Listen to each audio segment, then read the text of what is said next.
Hey, DeForest, how you doing? Doing good. How you doing? I'm not too bad. I'm assuming that when you were in San Francisco, there were not a lot of games where you guys gave up 19 completions and 20 passes. hmm What was the film session like? What did you learn from week one, and what do you guys need to change heading into week two?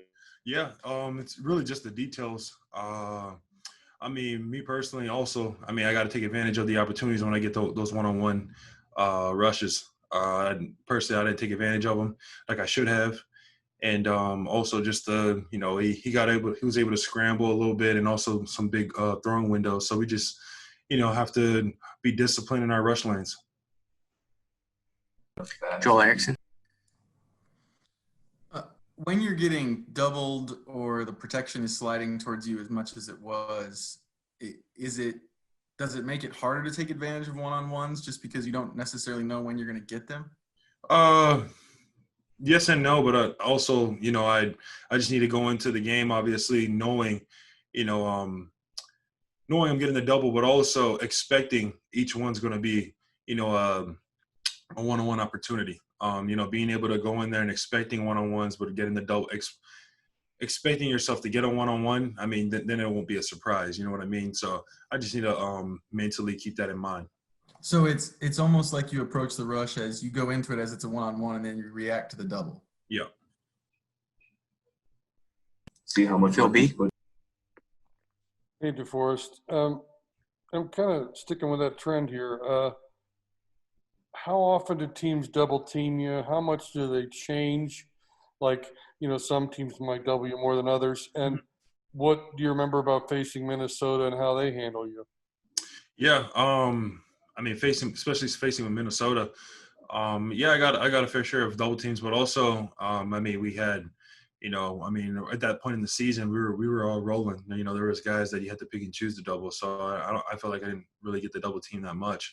So, it really depends. It depends on who's hot and who's going and rushing really well the week before or the weeks leading up to it. So, I mean, it really depends. And so, going into this game, I'll be expecting a lot of double teams, but you never know. I mean, it's a hit or miss sometimes.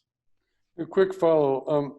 You sounded like a guy who expected more of yourself in the first game. Like you set the bar really high for yourself. Is that Yeah. true?